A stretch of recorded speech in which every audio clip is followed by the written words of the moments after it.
Good evening. I am calling the Monday, July 12th, 2021 Planning Commission meeting to order at 6:30 p.m. Tonight's Planning Commission meeting will be held virtually by using Zoom and in person while following social distancing guidelines. As chair, I will be leading the Planning Commission meeting, and the public is welcome to participate when invited throughout the meeting. Members of the public may attend the meeting in person or join via online Zoom. If attendees experience audio problems, we suggest you leave the meeting and then rejoin. This is usually fixed the issue.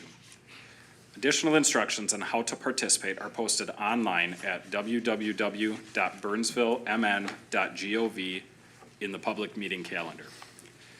As usual, tonight's meeting is available for viewing on BCTV and on the city's website. If you are unable to participate this evening and would like to submit public testimony, I encourage you to email your comments to city staff or mail your comments directly to City Hall.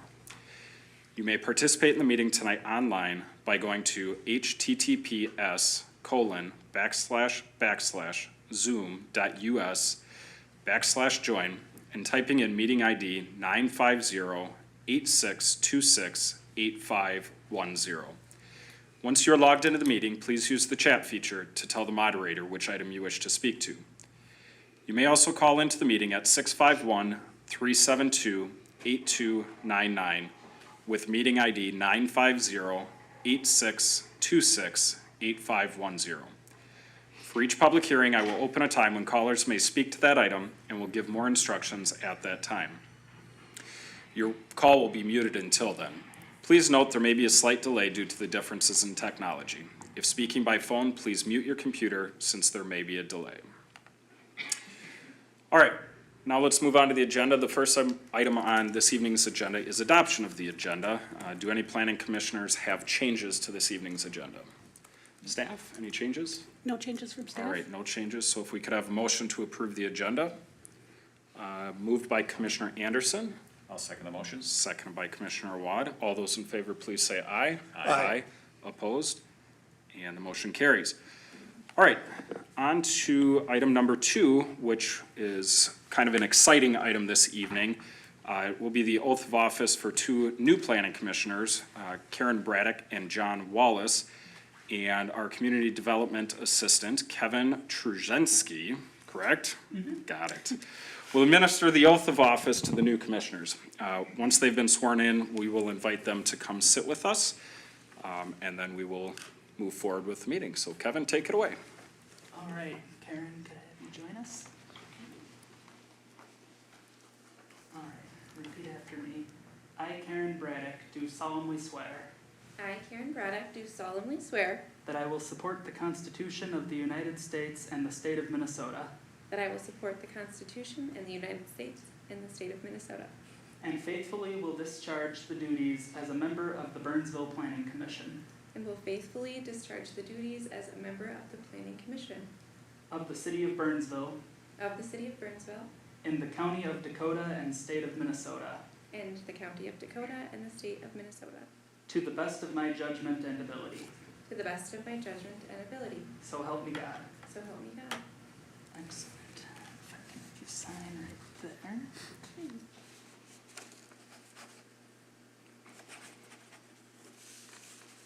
Perfect. Congratulations. We'll see you first.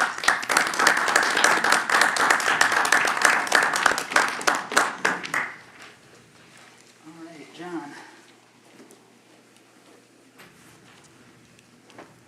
Repeat after me.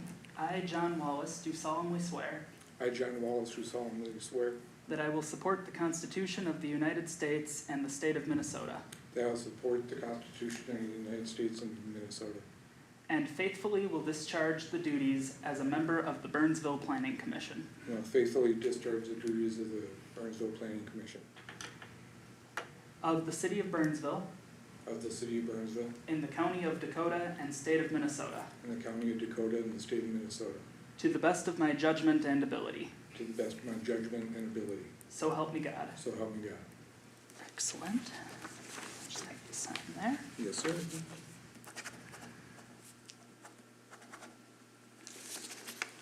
All right.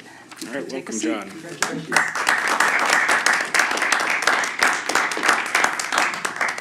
All All right, it's exciting to have a full crew once again. We were short for all of 5 minutes. All right, so the next item on this evening's agenda is election of chair and vice chair. And what I will do is open the floor for nominations for chair of the Burnsville Commission.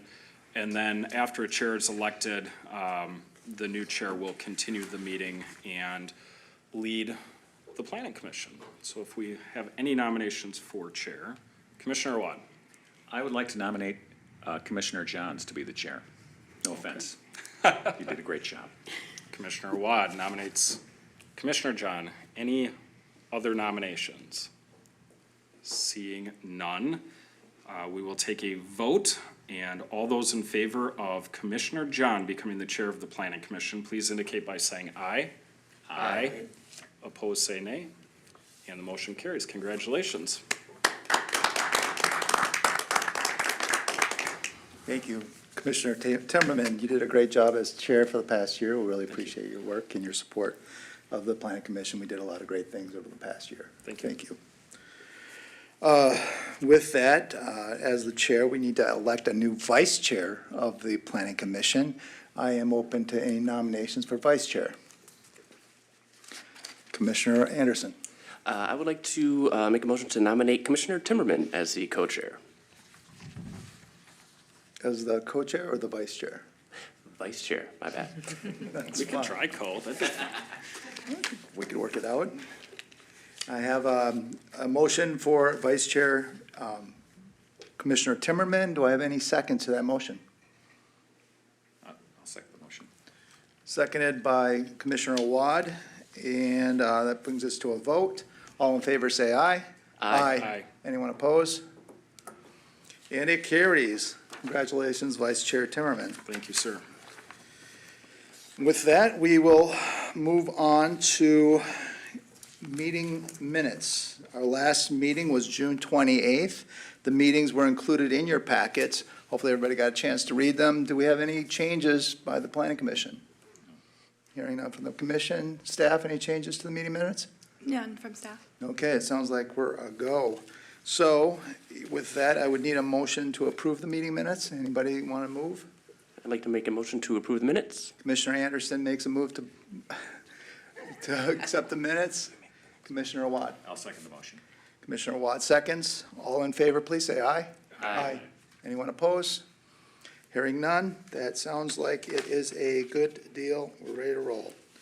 So we have 3 CUPs this evening, and it sounds like the first one we're going to be working on tonight is a public hearing for an application of Craig and Suzanne Ingalls for preliminary and final plat approval of a 1-lot residential subdivision to be known as MATO OWACI. That's my best pronunciation, excuse me if I pronounce that wrong.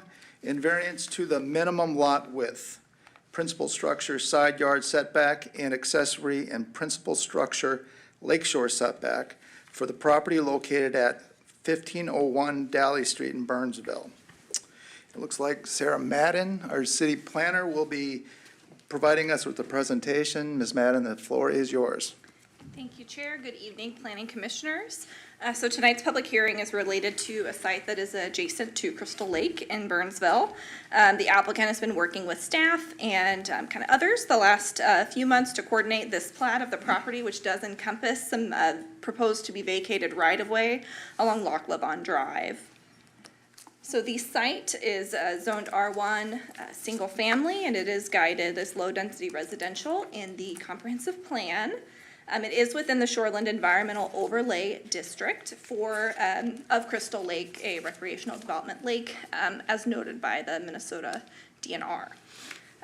It is adjacent to surrounding single-family homes, similar land uses and zoning. Across Loch Levon Boulevard is, of course, parkland.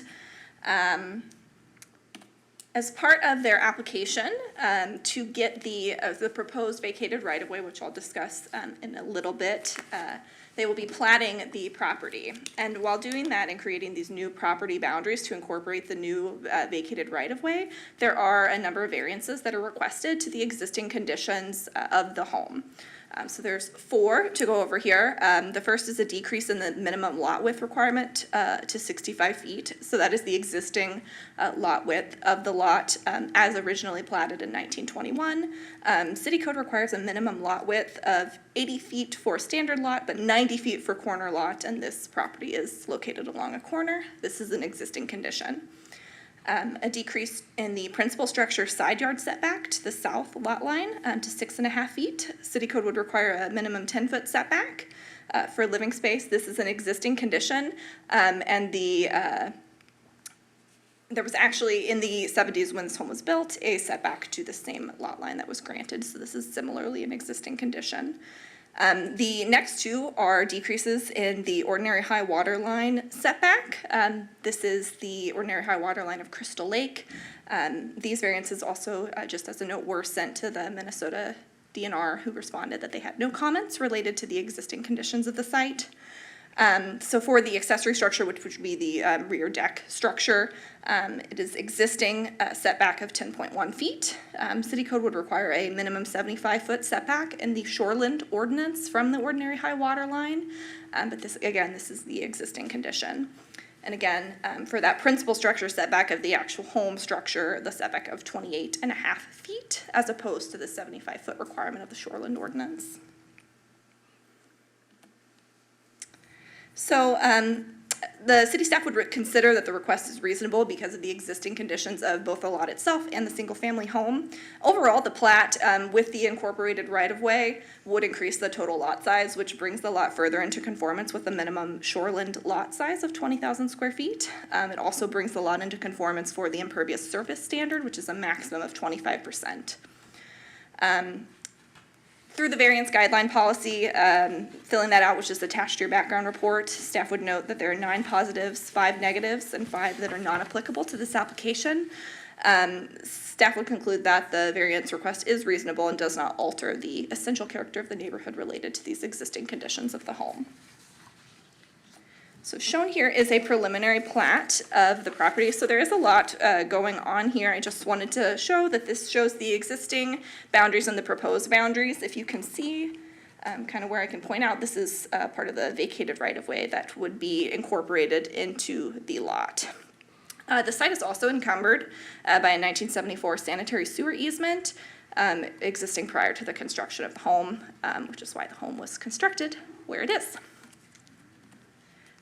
Shown here is the final plat of the property. The proposed lot does meet, as said, the minimum lot size for a shoreland lakeside lot. It does contain the dedicated required drainage and utility easements. The right-of-way vacation extends about 15 feet west of the existing sidewalk along Loch Levon Drive. It does include the necessary area for the maintenance of those utilities. So with that vacation application, that's scheduled for public hearing on July 20th, which is when, after the application goes through the process tonight, that's when it would be before the city council. Condition of the vacation is that the property is platted, which is part of this application that you're reviewing this evening. Aside from this application, there is an active building permit that is under review at the city for deck reconfiguration for the property. I've gotten some calls about it because this is referenced in the background report. I just wanted to show some quick dimensions to show it is separate from this application. The existing setback of the current deck is 10.1 feet. With the new configuration and the setback request for the existing conditions, even with the reconfiguration of the deck, they would not be encroaching further than the existing setback from the high water line. With the review of the deck permit application, it wouldn't be able to be issued until after the city approval process. And if there were any changes, the setback that is requested this evening would be immortalized and would still stand with any changes to the plans or to the permit. Overall, staff is recommending approval. There are 2 engineering-related conditions with the application. We would recommend approval for the Planning Commission to recommend approval to the City Council of the preliminary and final plat and variance. The first condition is related to an engineering review memo, which was included in your background report. Many of those may have already been covered by review of the plat and some revisions, but the memo is attached for any remaining items. And then that the vacation of easements resolution should be approved by the city council, recorded prior to recording the approved plat. So this is a public hearing this evening. I can stand for questions. I do know that representatives of the applicant team are available to answer questions if necessary. Well, thank you, Ms. Madden. Commissioners, any questions for Ms. Madden? Commissioner Timmerman. Ms. Madden, thank you for clarifying the information on the new deck being in the same footprint or basically the same setback as the existing deck. Now, I did drive by the Ingalls home a couple days ago, and it looks like the work on the project has already begun, and that's concerning to me that the work has started when the permit hasn't been finalized and this particular action hasn't been taken yet. Can you provide any timeline on, or communication that you've had with the Ingalls on, I guess, why that has happened at this point? Yes, that's a great question. I can't necessarily provide the why, but I can give a little bit of the staff timeline. So this application was submitted to the city in February. There were some communications with the utility companies as part of the required notification for any vacation of city right-of-way that was happening in between the initial review of the application and waiting for the finalized version so that it could be brought to the Planning Commission and the City Council. In, I think, April, the city was notified through the complaint system that work was being done on the property with some inquiries as to whether a permit had been pulled. Staff did go out from inspections and from the Natural Resources Department to verify and work had been complete or conducted on the site. So there was a stop work order and a permit was submitted, and the permit is currently on hold until the planning approval process is finalized. Okay, it doesn't look like the work is on hold, so I think that's worth the planning commission at least considering, or at least speaking with the applicant about, so I just wanted to get some clarification on that, and maybe from the applicant as well.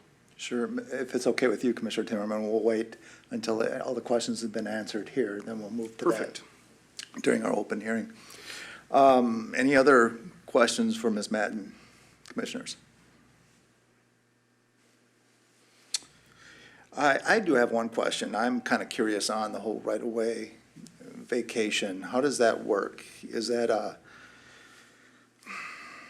land grant, basically, or is when the person purchased the land, was it already a part of that purchase? The right-of-way is just city use only? I'll try to answer that question. That's a really good question. In this case, the right-of-way for Loch Levon Drive was very wide. There was a portion of the property that the applicant had indicated that they had been maintaining over the years. By going through the vacation application process, that was to determine from the city engineering department if the right-of-way that they were requesting be vacated was needed by the city. In this case, they determined that they would be able to move forward with this type of vacation application and notified public utility companies to verify that they agreed that the vacation could move forward. As for the process, it's a process through the engineering department here at the city, but they do coordinate with outside entities to verify that something like this could be conducted. But this type of application could be we see it relatively frequently when working with Plat applications. Sometimes it's right-of-way vacation, sometimes it's former utility easements. But it's just an additional city process that someone could apply to go through if they feel that the city has no need or use for that right-of-way or easement. So it's something that happens on a regular basis, basically. This is not anything unique to the situation. Not necessarily unique to the situation. The engineering department does process a couple of these a year. Okay, thank you. All right, with that, I think I'm going to open this up for a public hearing, and I will allow the applicant to speak in the public hearing. And with that, it's 6:49. I'm opening the public hearing. And Mr. Ingalls, it looks like you're online here. Would you like to speak to Mr. Timmerman's question? Commissioner Timmerman's question, excuse me. Yes, thank you. I'm Craig Ingalls, the landowner. I appreciate you taking the time tonight. Excuse me, I'm Commissioner sorry. Timmerman, the short end. I'm sorry. Can you also give your address for the record? I didn't mention that part. My address is 1501 Dolly Street in Burnsville. Okay, thank you. Continue. Timmerman,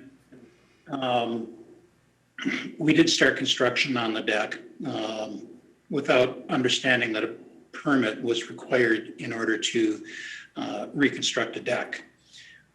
When the complaint was filed by persons unknown, we were approached to stop work, and we did immediately, and have done nothing since the stop work order in, I believe, April or May, probably April.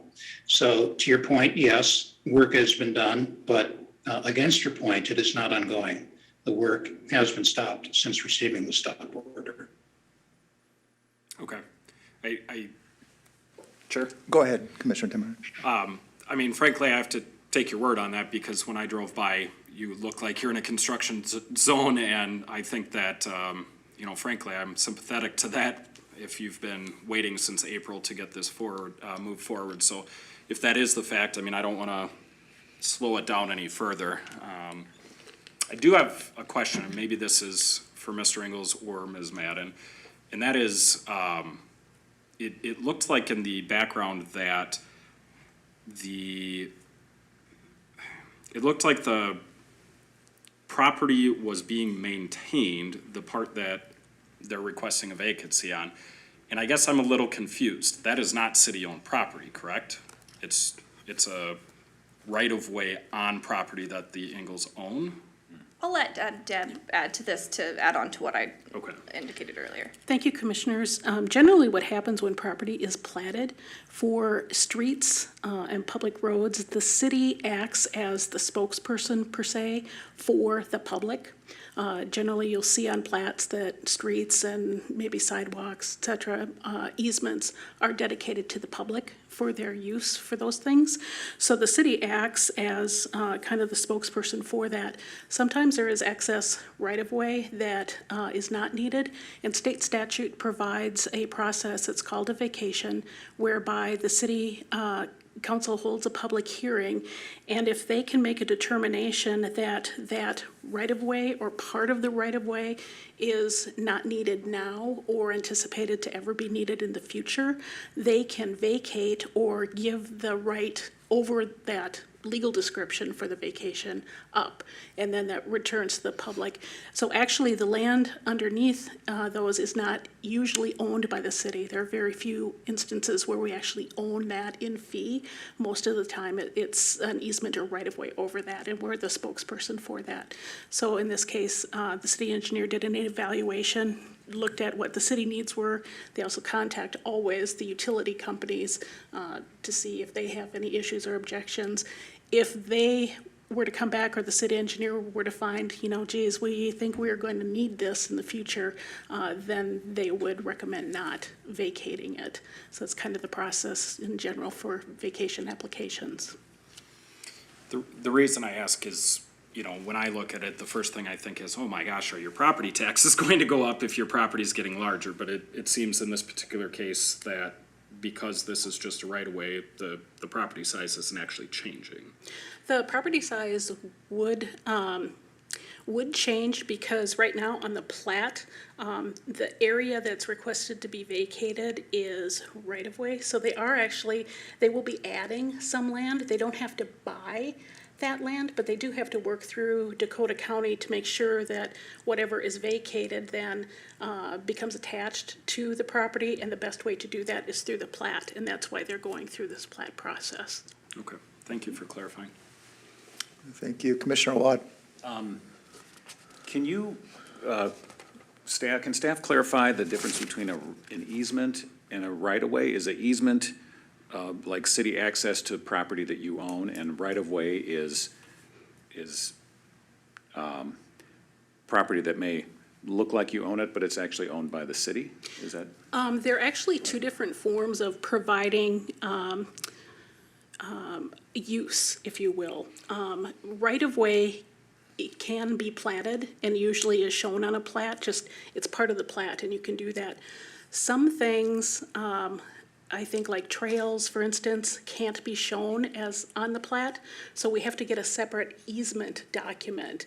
They do similar things in that they give the city the permission for certain things, like for the right-of-way, we'd have permission to do snow plowing and street improvements, et cetera. If it's an easement for trail, the only thing that we would be able to do is construct the trail, and then there's usually a little bit beyond the trail, just so that they're able to get out and maintain or reconstruct in the future. It's just a different, one is by plat, and then an easement can be by plat, but it can also be by a separate easement document. Okay, thank you. Any other questions, commissioners? Commissioner Anderson? Yeah, I was just kind of curious, kind of to speak to Mr. Ingalls' misunderstanding for the requirement of a permit. Is it replacing a deck or putting a new deck? All those things all do require a permit? Yes, they do. Okay, I was just curious. Okay, any other questions, commissioners? Mr. Ingalls, you're still in the public hearing. Is there anything else you wanted to tell the commission? Well, I would respond to Commissioner Timmerman's observations about the appearance of the property, the right-of-way. Yes, it will increase the size of my property. I assume it will increase my property value and therefore my taxes. And yes, I have maintained that property since 1986 when I moved in.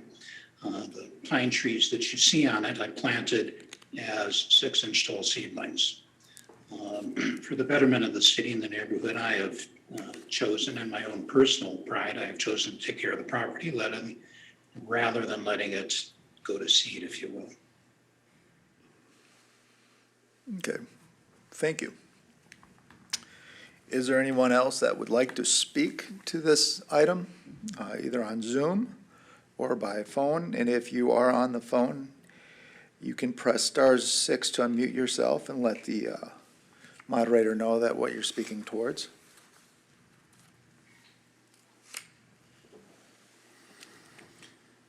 No one. Okay.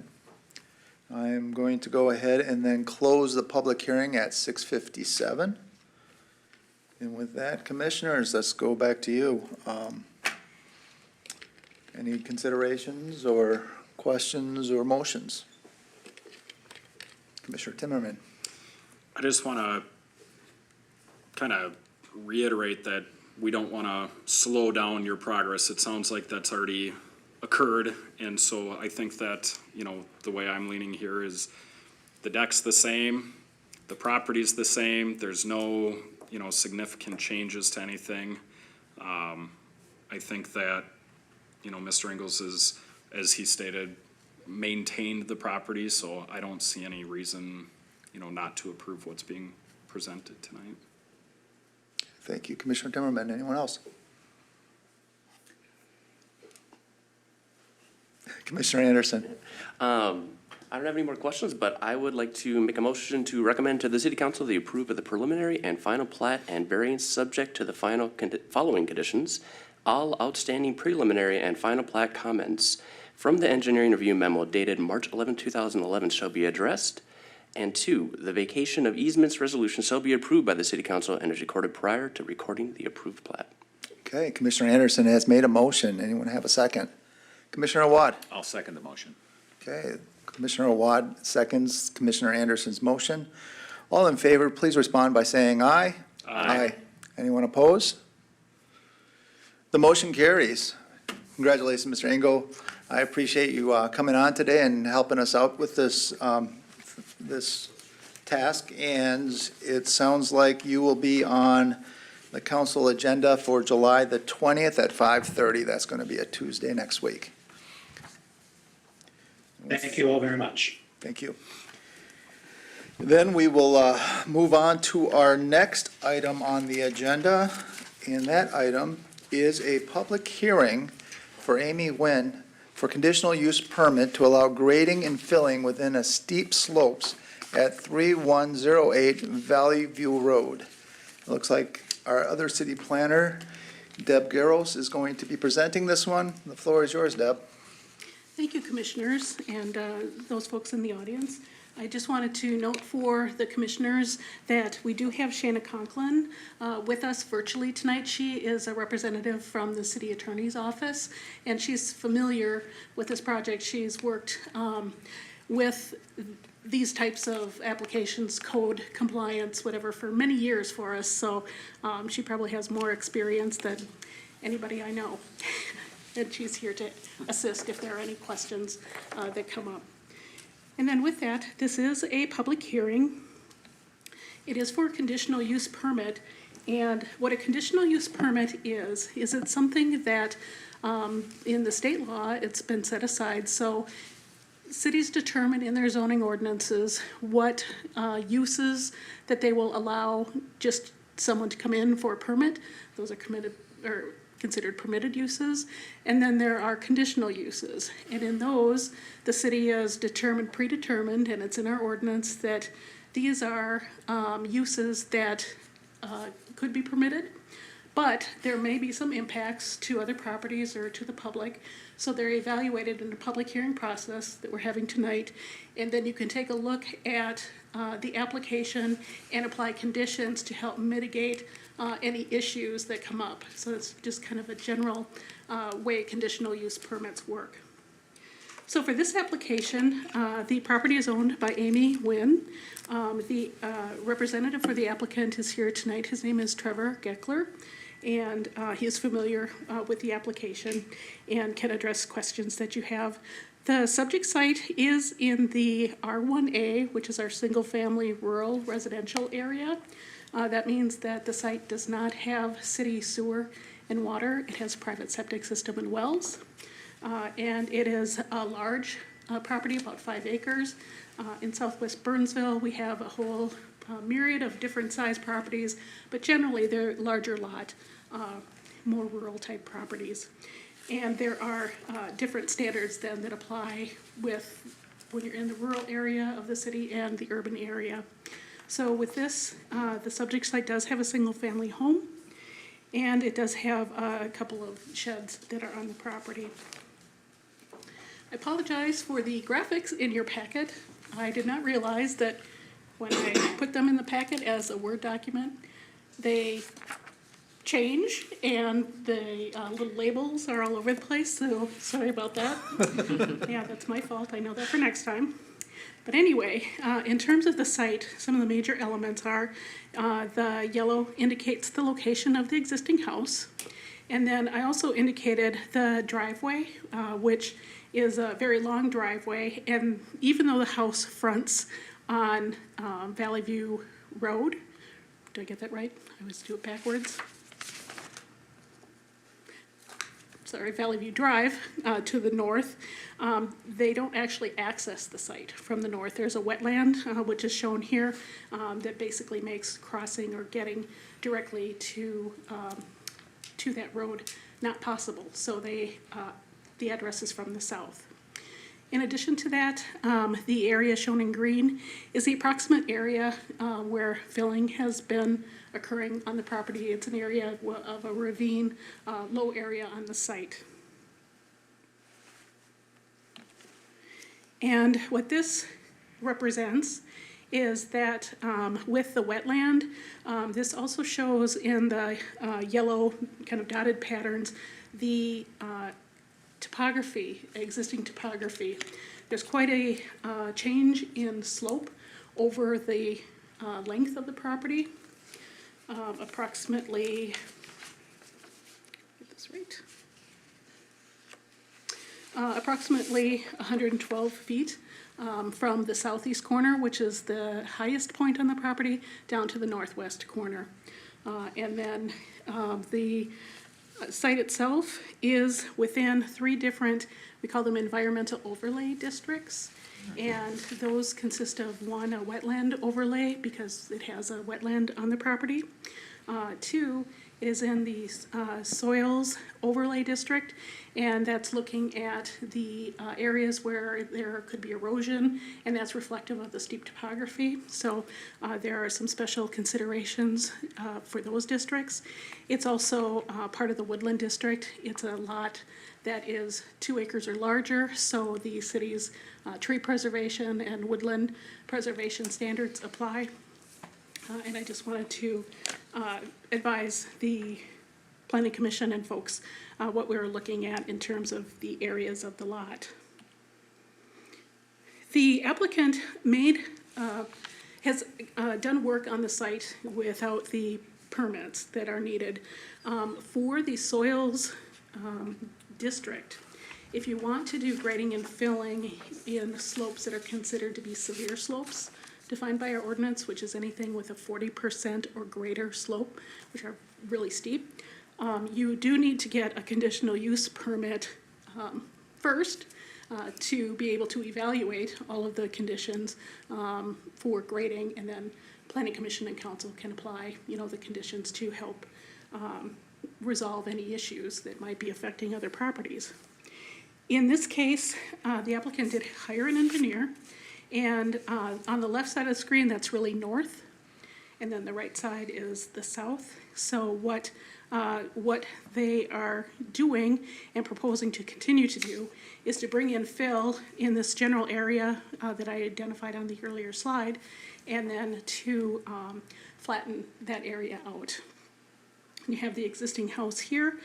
They did also provide information on their septic system and wells, and they do not have any issues. Sometimes if you're driving over your septic system, that can cause problems, so we wanted to make sure that their septic system was well. The existing septic system, and they also have a secondary site which can be used. There are not issues with the septic system. This is a picture that was taken in May by city staff in going out. This shows basically looking at the end of the fill area on the north side, looking south. And as you can see, it's a pretty sharp cutoff there for where the soil has been brought in.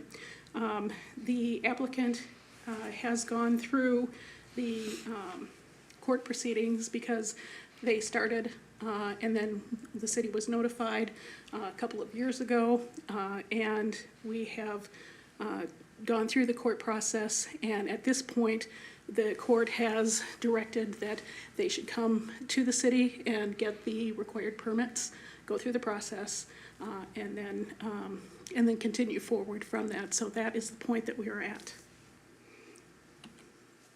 I did want to note for the record that we received some correspondence from Morris Law Group, and then also an email from Mr. Bracha, or I'm sorry if I said that wrong. Those have been provided to the Planning Commission before. They will be part of the record, and they will also be provided to the City Council at such time that this goes to the Council. In terms of the application itself, staff is recommending a number of items. We are taking a look at this. It's difficult to address this level of grading and change after the fact. If you were to come in at the beginning and we held this hearing, we would have the property owners find out what issues and concerns they have, and then apply whatever conditions to help mitigate that. And then as the soils are brought in as part of their grading permit, they would need to identify where the soils come from. They would need to compact the soils appropriately as they start filling, and also meet the ordinance standard of a maximum slope of 3 to 1. And what we have in this case is because there's so much soil that has already been brought in, it's really difficult to address this situation. What staff is recommending is different than what the applicant is requesting. The applicant wants to continue to bring in more fill so that they can accomplish this grading plan that we took a look at.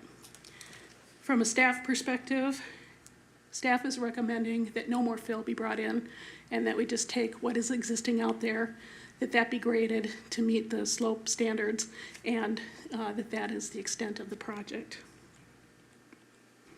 So for the conditions, number 1, we're recommending approval, subject that no additional fill shall be brought to the site. 2, that a hydrologic analysis is done, and that's to take a look at surface water drainage, because when you bring in fill, it obviously is going to change the way property drains. And we have heard from the neighborhood that there have been changes, so we would like to have a hydrologist go out and identify where those are, what that is based on the existing conditions that were there before the filling, and then what's there now. And then once you have that report, they can be corrected if there are issues. Also, we would like to have a hydrologist go out and take a look at the site and evaluate the grading plan accordingly. Again, just to have those identified up front as to what issues there may be, and then those can be addressed. Number 4, the soils, we are recommending that they should be tested by a soils engineer. We do not know what has been brought in. We do know from residents that they have identified various items that would not be allowed to be used as fill. Things like if there are televisions or equipment or any of those types of things, if there's anything that has an environmental, pollution type aspect to it, none of those types of things would be allowed. So we're asking that those soils be tested. And that number 5, a construction schedule then be established and approved by the city engineer. This is standard for a grading permit, which is actually the permit that would implement this project. And a grading permit then shall be obtained from the city.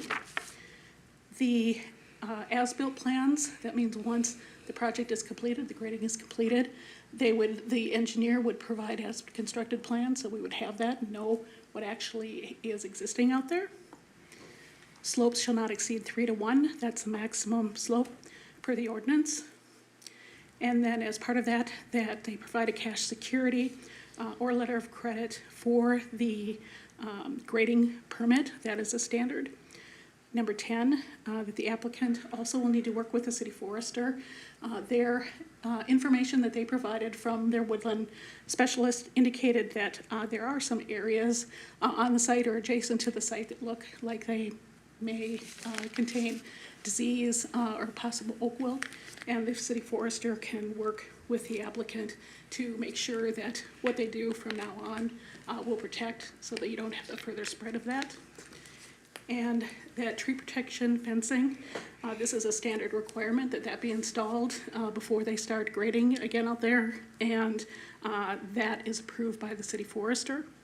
And there is one additional one. I did include this in the body of the report, but I didn't get it on the conditions.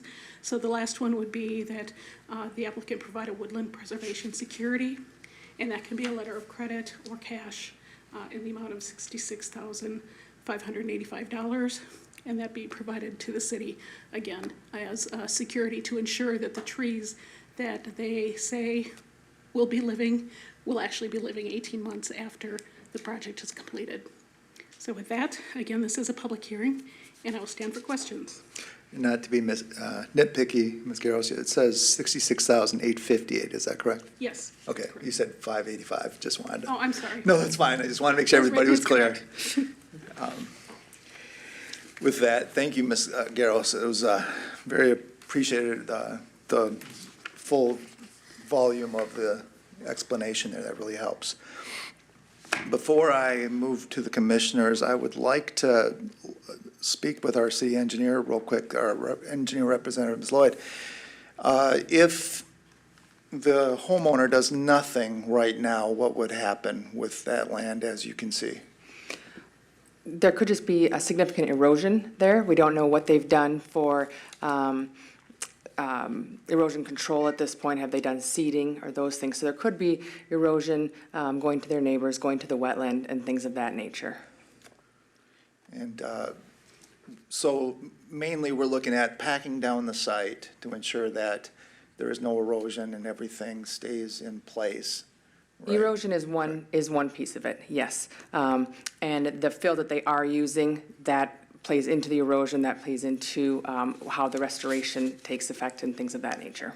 So again, that's one kind of piece that is being looked at here. Sure, and if nobody did anything, if they didn't even start this project at all, would there have been a problem there? Would the ravine been an issue? Would that be, is it from water damage? Is your assumption? You know, I or- can't speak to that, what the existing condition was. One thing, when you look at fill, or when you look at an existing condition, it's got all the tree cover, it's got the roots in there. And when you disturb those features, that just makes that slope prone to the erosion. So once you make that disturbance, you just kind of open up a myriad of things that could happen from there. Okay, thank you. With that, I would like to open up commissioners to questions to city staff at all. Commissioner Timmerman. I have loads, but I'll try to stay on point and maybe come back to a few. Thank you, sir. Ms. Lloyd, if there were some of the problems you indicated, what would be the consequences of that? Consequences of the slope deteriorating, really slope stability, again, to the neighboring properties. How does that impact, if the soils do erode, how does that impact those properties with the material going to those properties, with the drainage then being impacted? Again, once you do the grading, you are impacting the drainage patterns, the existing drainage patterns. So you might be, again, impacting those adjacent properties, and water is draining to areas that it normally would not. Okay, and then just to stay on that topic, when I drove out there, obviously there was not access. And when I was on the northern border of the property on Valley View Road, I believe, it looked like there was a culvert on the northern side of that, but I couldn't see one on the southern side of that road. Is that true, or did I miss something when I was looking at that? I'm trying to figure out where water is currently moving. You know what, I'd have to look closer at the existing utilities out there, but yes, if there was a culvert on the north side of the road, that is a culvert crossing. So that could be something too that's being impacted if it was filled over top of, or if there's been soil that has eroded into that area. So it certainly could impact city property too if the road were to collapse or something of that nature. Yes. Okay. Any other commissioners? I'll change topics if you allow me. Commissioner Timmerman. Thank you. I'm curious, in an R1A, what are acceptable animal counts? Commissioners, for the animals, that is a separate section of the city code. It's dealt with through the police regulations, and primarily, as I understand it, the animals are supposed to be restrained on the property, either through fencing or the appropriate measures. They are also supposed to be kept in proper like cages or facilities for their own protection. They're not supposed to be roaming. In addition to that, I don't believe that there is a specific number on some animals, but in general, they're not to cause a nuisance. So when you get to that point of nuisance, that's when code enforcement starts. Okay. And then to pivot again, unless there's follow-up questions on that. Timmerman. Thank you. Have you or the city had any problems accessing the property? Shayna, can you comment on that? Yes, good evening, everyone, commissioners, and thank you for that presentation, Deb. With regard to access of the property, we did at one point pursue and obtain a search warrant. That was actually in relation to the original complaints that we received from neighbors regarding the animals on the property, and that was to more formally investigate the animal complaints on the property. That was some time ago. I know that the outcome of that search warrant was that we determined that there were not any animal violations as it pertained to our city code. So we did, though, recognize that there was the grading permit issue. And that's when we commenced our enforcement of the grading permit ordinance. And what I can tell you is that we did initiate a misdemeanor criminal prosecution based on the failure to obtain the grading permit. That was done after we did extensively try to obtain compliance with the ordinance before we ever resorted to issuing that misdemeanor citation. Then we attempted to gain compliance through the court system with our city code as it related to the grading permit. And so, I don't know if through recent, I don't know if our city engineer has asked for permission to evaluate the site or the property and has obtained any resistance to that. I know that from the onset, which was perhaps now over a year ago, we did have some resistance to gaining access to the site, but that was in relation to our investigation with respect to whether or not there was compliance with the city code as it related to the animal issues that were presented to the city code enforcement. Thank you. Thank you, Ms. Conklin. I want to interrupt here a little bit. I just want to ensure that we are staying focused on the task at hand. Ms. Garros, this is a CUP for the grading of the property and nothing to do with the animal issues that we've seen in emails, letters, and other discussions, correct? That's correct. The CUP is directly related to grading and filling within the steep slopes. Okay. And that's what we are limited to at this point. Commissioner Awad? Thank you, and again, excellent presentation, Ms. Garros. And maybe this is a question for the applicant, but what's the purpose of filling in the ravine? Do you know? I would have the applicant address that Okay. for you. Yep, is this the time to do that? We can do that, Okay. unless any other commissioners have There's questions. another question. Go ahead, Commissioner, Wallace. We're learning names. It's all good.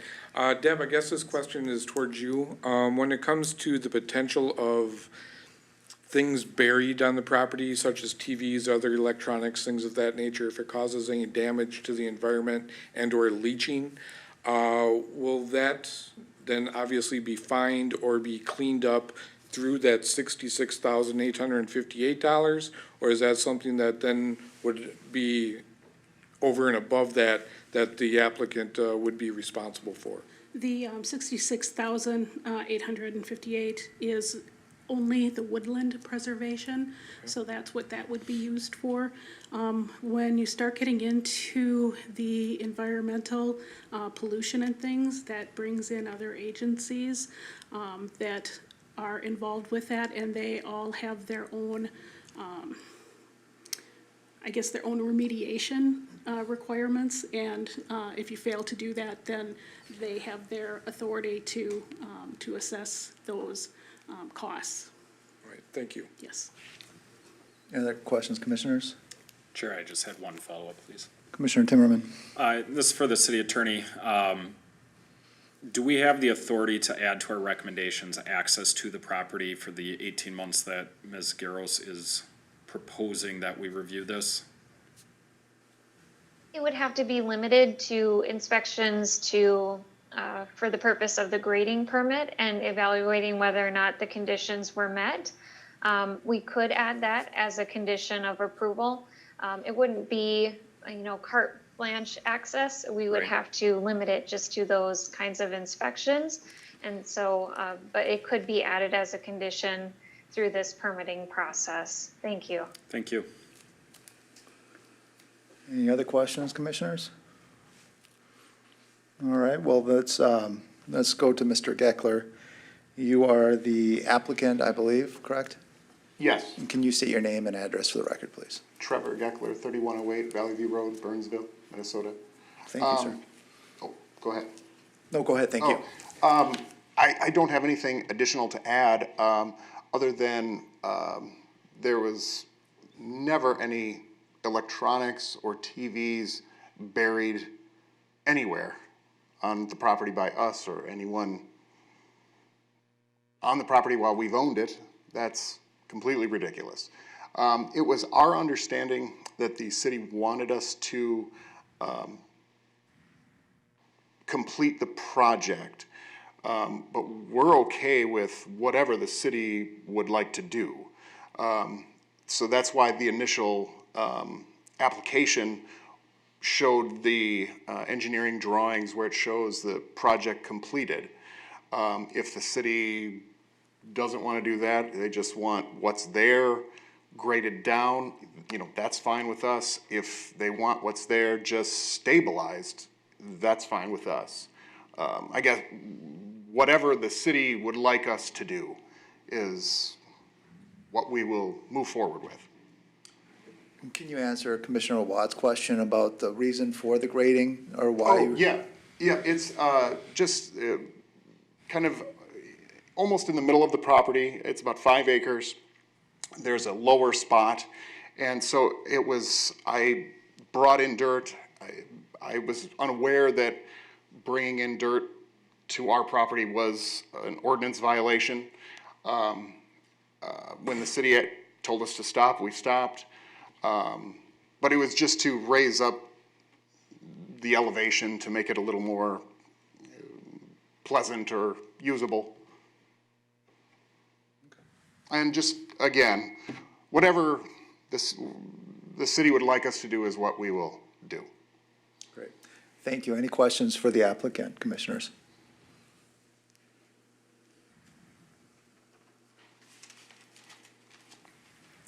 Seeing no one, thank you, Mr. Geckler, for joining us tonight.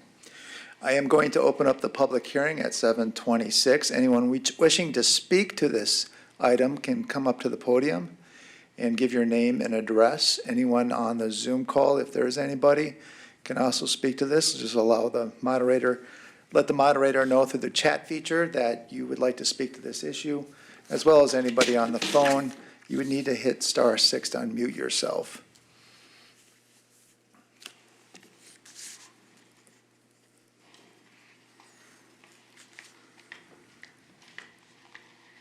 Good evening. Good evening. My name is Julie Seymour. I live at 2950 Valley View Road, which is up the road from Mr. Geckler's or Miss Wynn's property. Just to speak to a couple of inconsistencies, the dumping of fill has not terminated since the application started. We live at the corner of Valley View Road and Brown Avenue, I believe, or Brown Lane.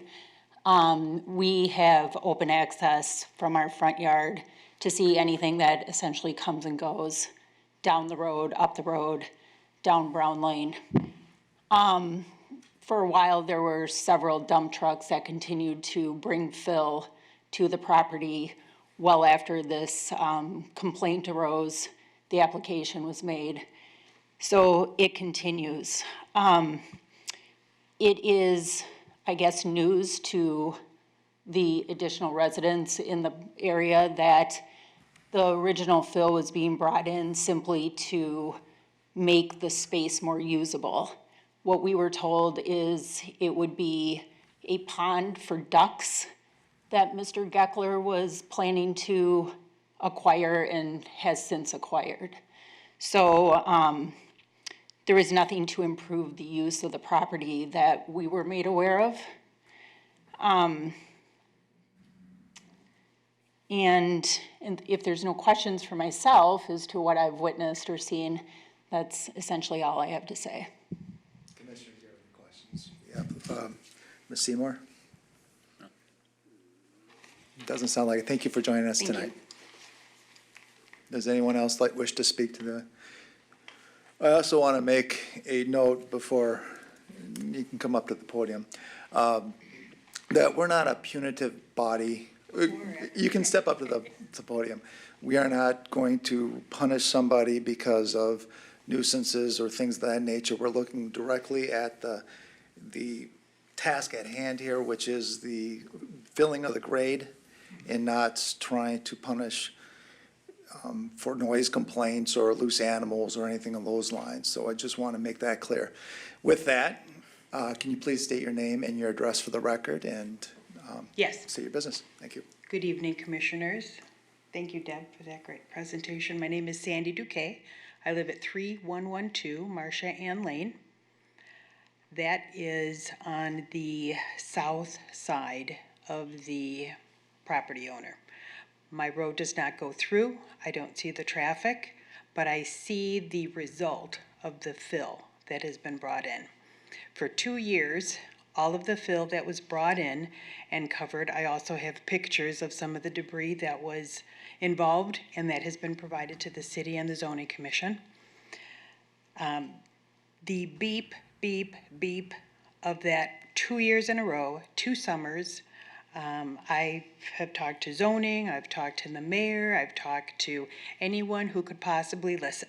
This is not an event that I just want to improve my property. This is way beyond that.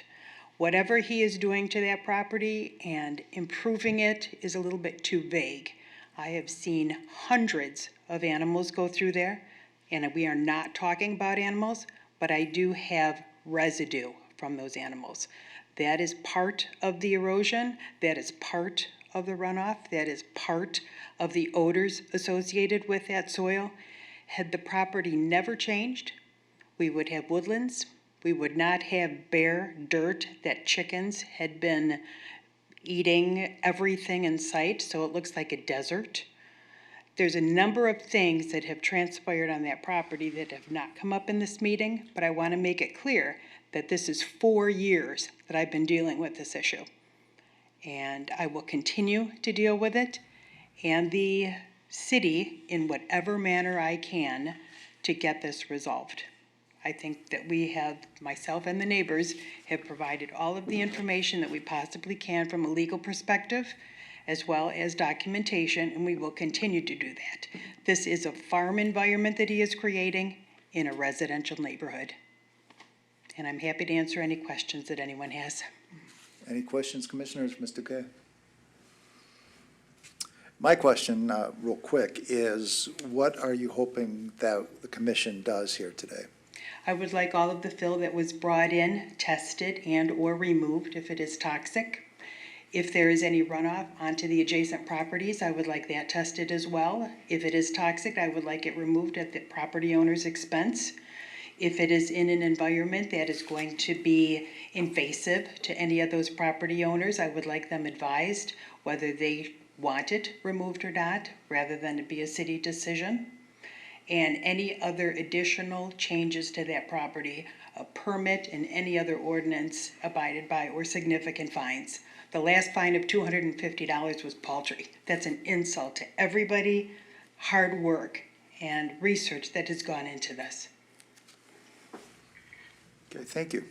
The one last comment I have is on the applicant. I see that the property owner, Amy Huynh, is the property owner, but I don't see her signature on anything, and I don't see any copy on any of the emails, so I have to question whether she's even aware of anything.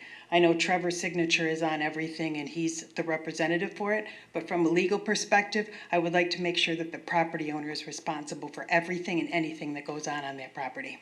Okay, thank you. Commissioner Anderson had a question for you. Commissioner Anderson? Yeah, I'm not sure if this is quite an appropriate question or not, but I'm just kind of curious. Based on the recommendations that were read out, does that sound like something that would satisfy what you're hoping for? Yes. Okay. Any other questions, Commissioners? Thank you. Thank you very much. Anyone else wishing to speak to the commission may do so right now. That includes anyone on Zoom or on the phone. We do have a Mr. Steve Towsley on Zoom who would like to address the commission. Mr. Towsley, please unmute yourself and please start with your name and address for the record, and then whatever you'd like to say to the commission. Thank you. Hi, my name's Steve Towsley, and I live at 15360 Oriole Court in Burnsville. My property is just one lot east of the property in question.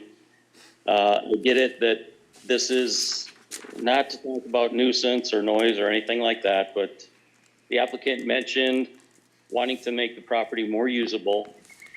And to that end, to me, that just means more animals. So I'm opposed to anything that increases the number of animals, hence feces and runoff and everything else. So the animal noise, like Sandy Duque mentioned, has been going on for years.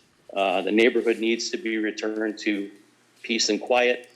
Again, I get it that this venue isn't for nuisance and complaints, but more animals just means, or more property developed means more animals, more nuisance. I'm also concerned about the runoff of my stuff going into my well. Again, I'm not a civil engineer, but that's certainly a concern. That's all I have. Thank you, Mr. Towesley. Commissioners, any questions for Mr. Towesley? Okay, seems like none. Thank you for joining us tonight. Thank you. Anyone else wish to speak to this issue?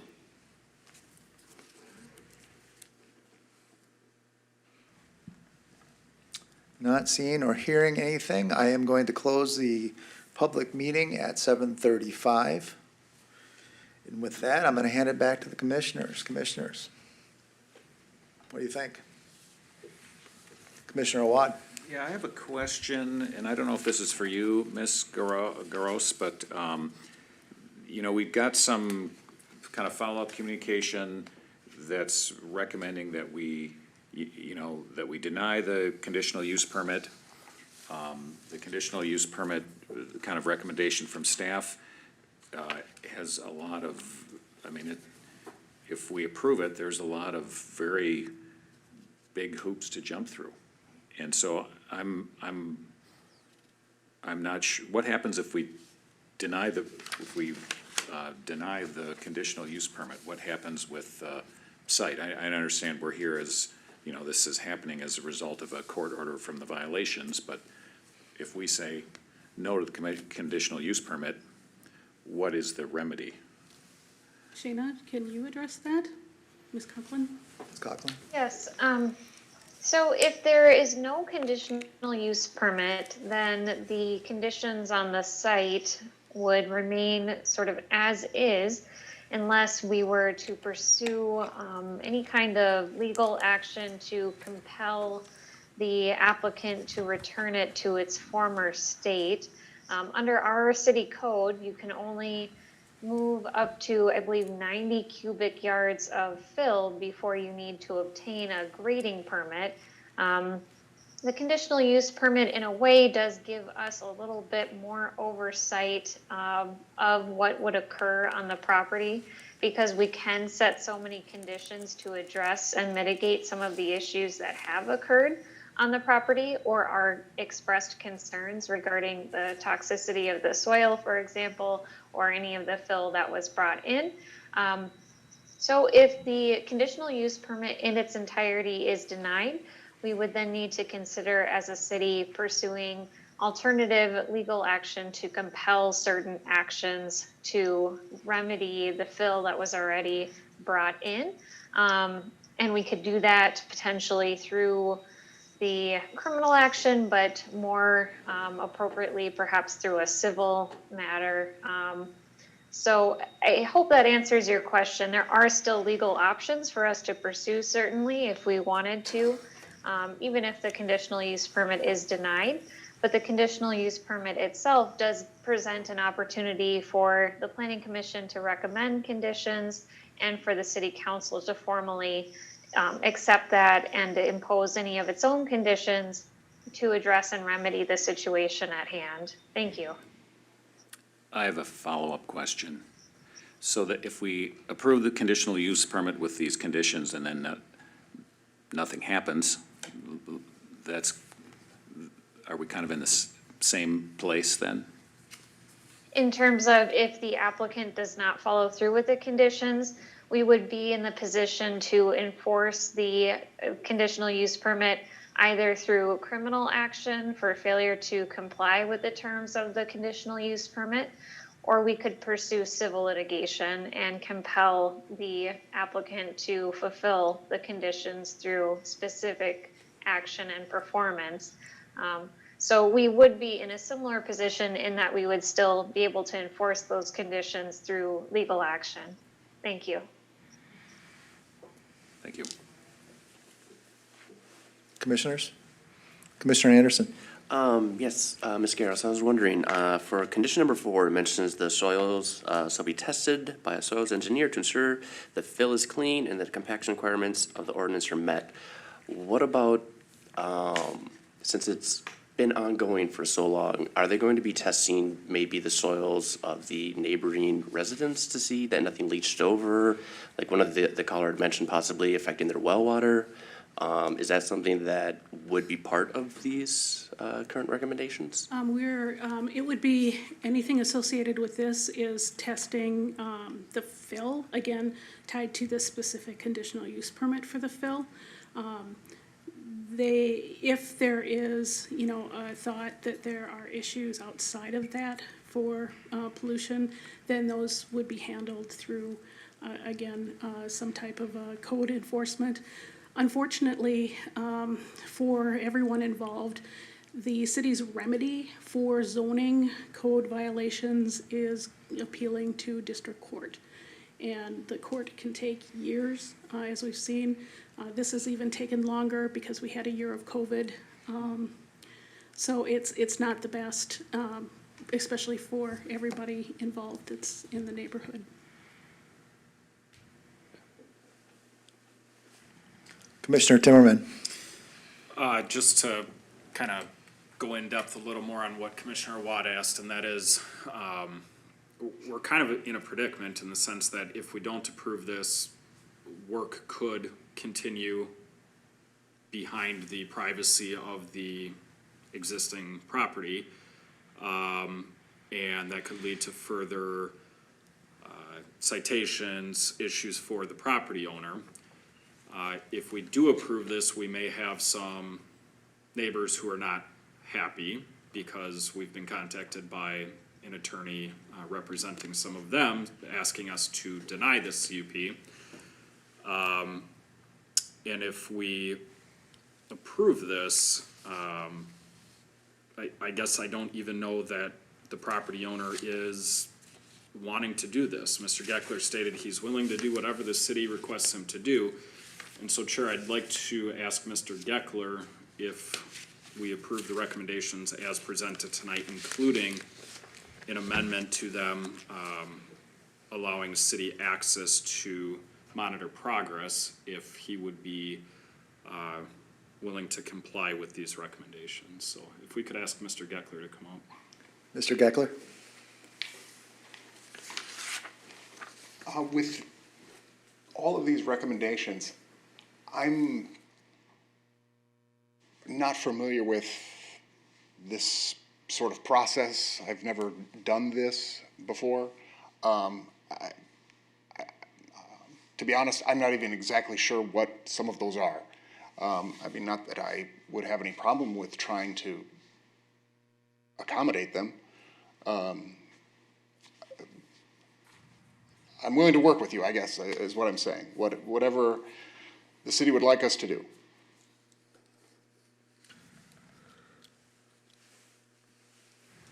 Any follow-up, Mr. Timmerman? For Ms. Lloyd, to what extent can the city hold the property owner's hand in this, or do they need to bring an expert or legal counsel on their own to assist with meeting the recommendations that the city provides?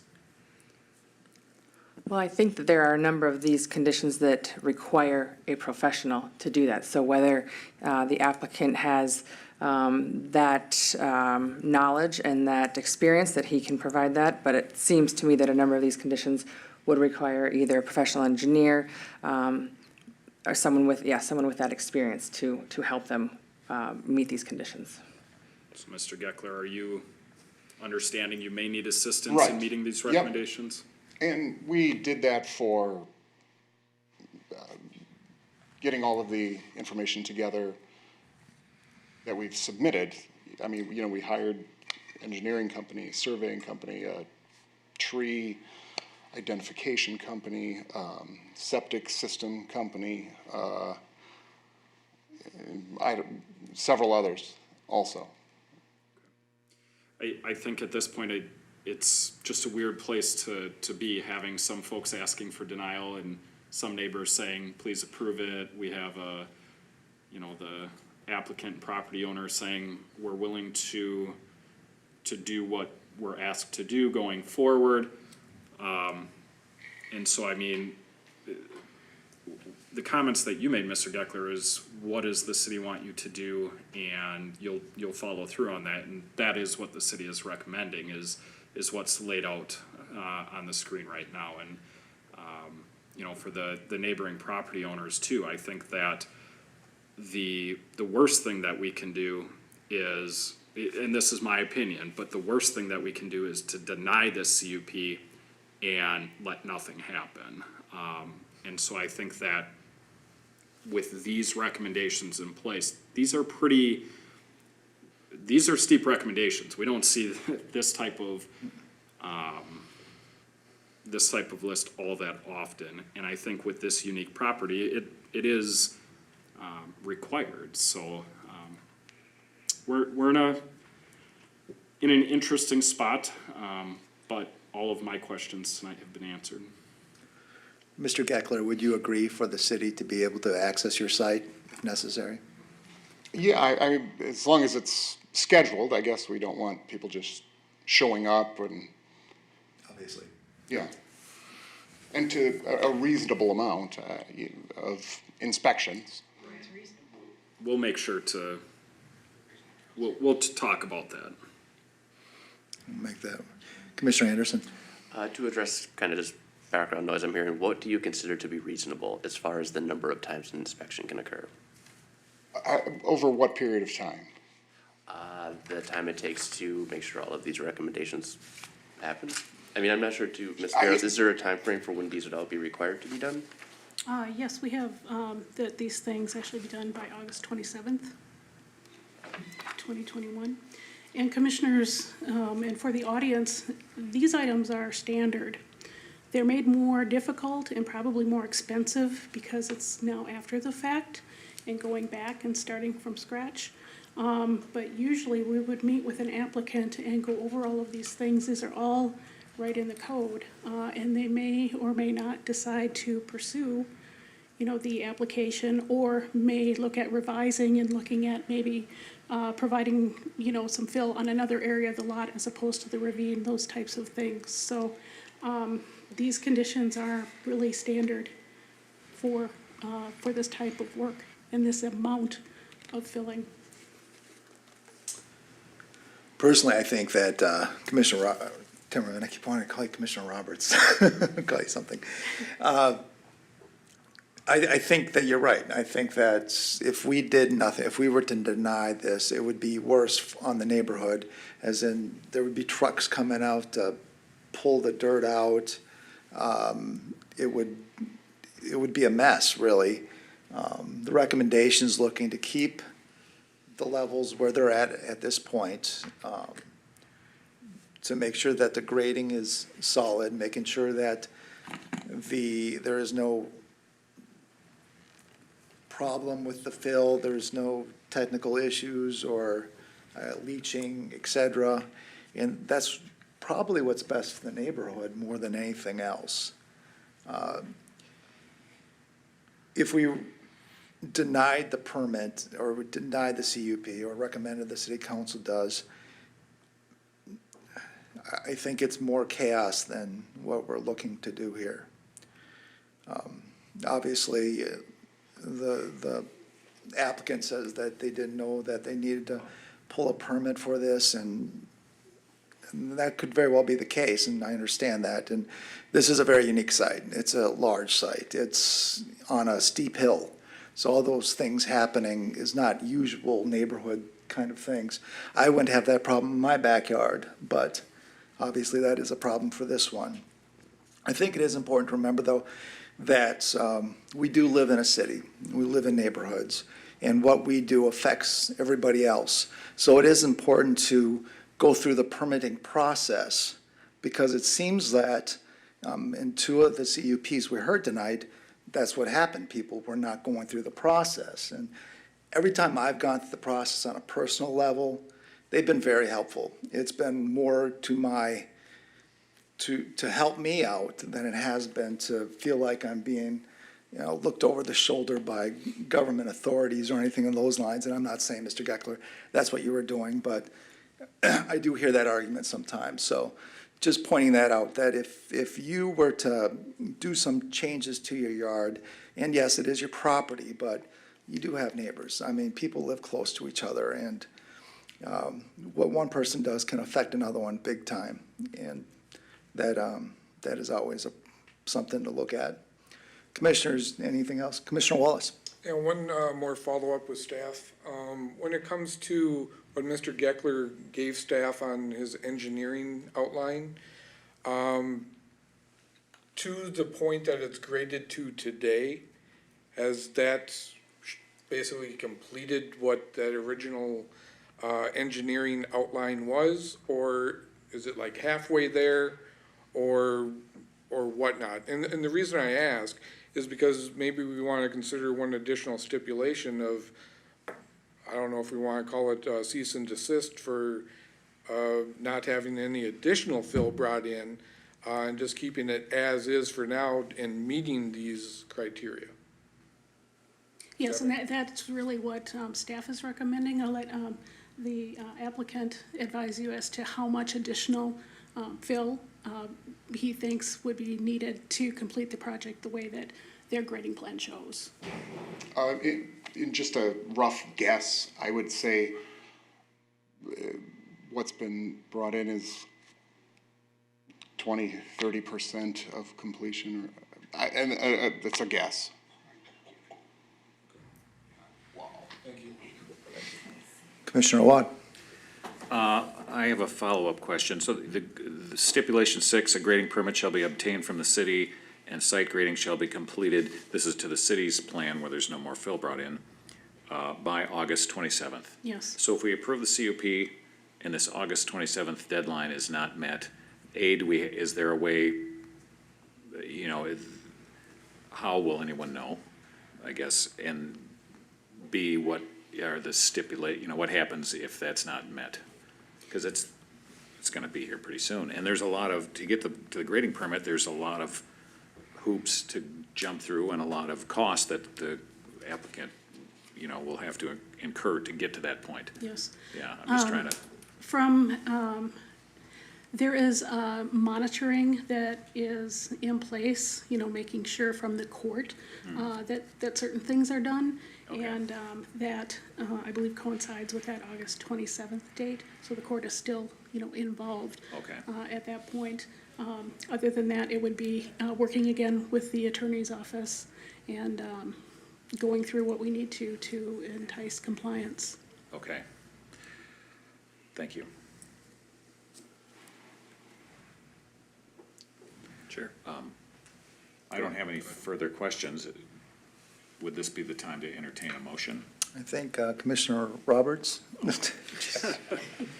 You got a The previous year, commissioner right? was Roberts, Leave so it to it. it gets confusing. Commissioner Timmerman. I was actually gonna ask Mr. Geckler one more question. The August 27th deadline, sounds like it's imposed by court, would be imposed by the recommendations by city. Is that reasonable? I honestly, I don't know. I don't know what it would take to meet all of these.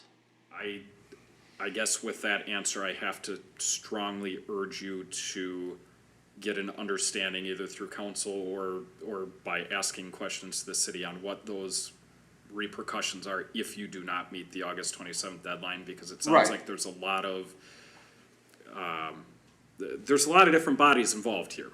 And if we're going to approve this, our body is approving it with the expectation that the work is completed by August 27th. Right. Okay. That's all. Thank you, Chair. Commissioner Watt? If there's no further questions or discussions, I'm gonna make the recommendation, or make a motion. So I move that we recommend to the city council approval of the conditional use permit to allow grading and filling within steep slopes of 40% or greater, subject to the 12 conditions listed, and I apologize, do we want to add the 13th condition to allow inspections for purposes of compliance with the first 12? Do we need to say that, or is that just implied in the whole process? I think it's a good thing to include, so Okay. it would be allowing inspections, basically for the grading and filling, element of this, as discussed. So allow for, so who writes that?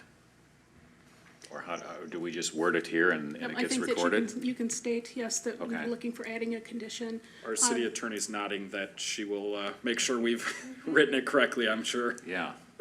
Yes, absolutely. I can review the language in anticipation for the city council meeting and ensure it meets all the requirements that we've talked about and discussed here this evening. Thank you. Yeah, so I would say the stipulation 13 would be to allow scheduled inspections for staff and staff representatives to, inspect for conformance with this, the conditional use permit. So those are those 13 conditions. Okay, there's a motion on the table. Do I have a second? Commissioner Anderson? I'll second the motion. Okay, the motion's made by Commissioner Watt, second by Commissioner Anderson. With that, we'll go to a vote. Any discussion? Hearing none. All in favor, please say aye. Aye. Anyone opposed? Nay. The motion carries, and it will be heard on the July 20th meeting at 5:30, the city council meeting. And with that, we'll move to the next item.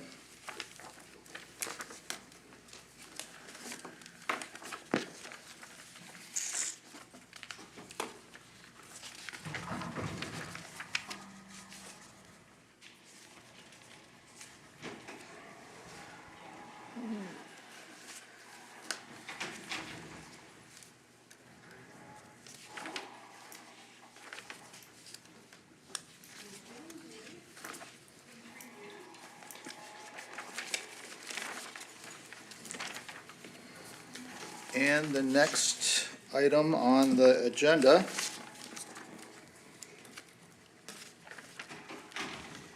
is a public hearing. It's an application of City of Burnsville for a zoning ordinance amendment to Title 10 zoning, Chapter 7, general provisions to update residential net density standards to be consistent with the 2040 comprehensive plan. Speaking of this is Sarah Madden. Ms. Madden. Thank you, Chair. Hello again, Commissioners.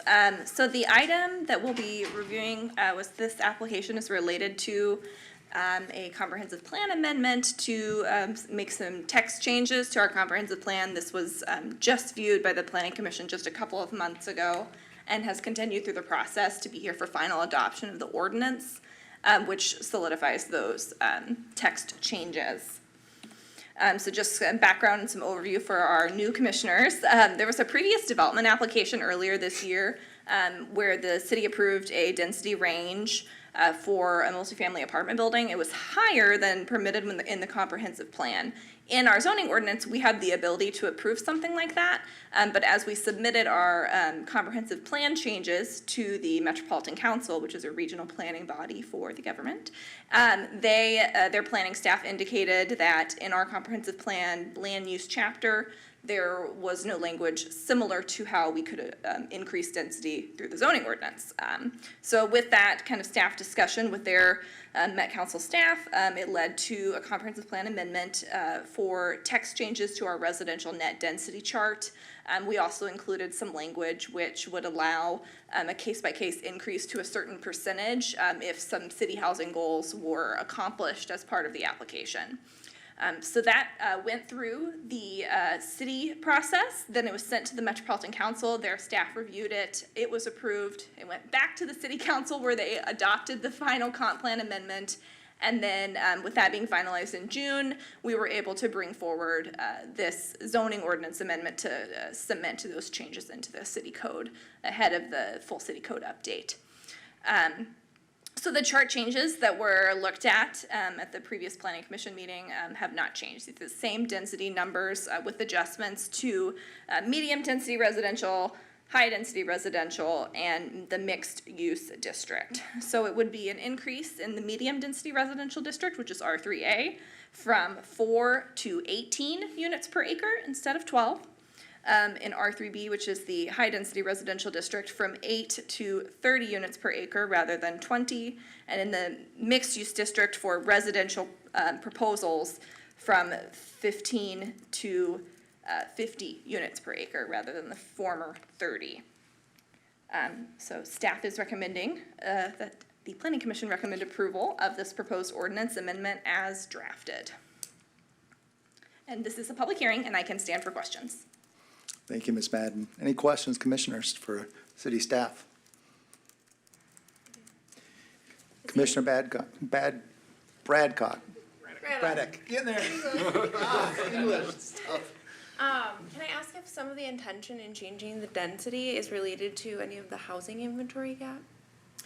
That's a great question. So, some of the intention is related to, kind of market trends right now. So when we were having this discussion with the Metropolitan Council staff, they had indicated that, Burnsville's density range numbers were a little bit lower than some of our peer cities. And they, kind of pointed out to us that some of the applications that we've been seeing come through in the last, 2 or 3 years, which I'm sure as residents of Burnsville, you all know that we've seen a lot of residential development in the last couple of years. We're at high densities, and not just in Burnsville, but all over the metro. And so, based on kind of those numbers that we were seeing, that is why we chose to increase the densities. So we're a little bit more compatible with some of our peer cities now, and definitely compatible with the proposals that we have in the pipeline, where we're hearing from multifamily developers of what they aim to try to construct. Yes. Any other questions? Commissioner Timmerman. To make a motion that the Planning Commission recommend to the City Council approval of the proposed ordinance amendment as drafted. Thank you, Ms. Madden, for the fourth iteration of this, but also the review, so thank you. I believe this is a public hearing, and we have to have a public hearing first before we can make a motion. Well, fine then, Chair. I hate to be the rule guy, but here I am. With that, I would like to open a public hearing at 8:01. Anyone wishing to speak to this may step up to the podium, and they may unmute themselves on Zoom, or Nobody on Zoom. star Chair. 6 on the phone. Sounds like nobody's here, so nobody come up to the podium. We're going to close the public hearing at 8:02. Commissioner Timmerman. Oh, motion to approve? Yeah, go for it. All right. I motion to approve that the staff recommends that the Planning Commission recommend to the City Council approval of the proposed ordinance amendment as drafted. Motion made by Commissioner Braddock. I will second. Commissioner Timmerman seconds. I'm getting better at these names. All in favor, please signify by saying aye. Aye. Anyone opposed? No one opposed. That is that. It will move on to City Council again on July the 20th. And I believe we are up to updates. Does the commission have any updates? Seeing none? Staff updates? That's me. Yeah, so your next planning commission meeting is July 26th here in the City Council chambers at 6:30 p.m. We're still moving forward with some of the zoning code review updates. So staff has finally received the first batch of changes from our consultant. We have gone through that as a staff with all of community development, including some building inspections people to talk about those changes, and we have kind of sent it back now to our consultant for them to incorporate some of our comments and to try something new. So we're hoping to get that, I believe, the first meeting in August as your first zoning code update review date. Fingers crossed. And that's it for updates. Well, thank you. And with that, I will, looking for a motion to adjourn the meeting. A motion to adjourn. Motion by Commissioner Braddock, right away. Commissioner Awad. I will second the motion. Okay, a motion by Commissioner Braddock, seconded by Commissioner Awad. All in favor, please say aye. Aye. Anyone opposed? No one ever opposes. That is it. With that, we will close tonight's meeting. Thank you for everybody for your participation.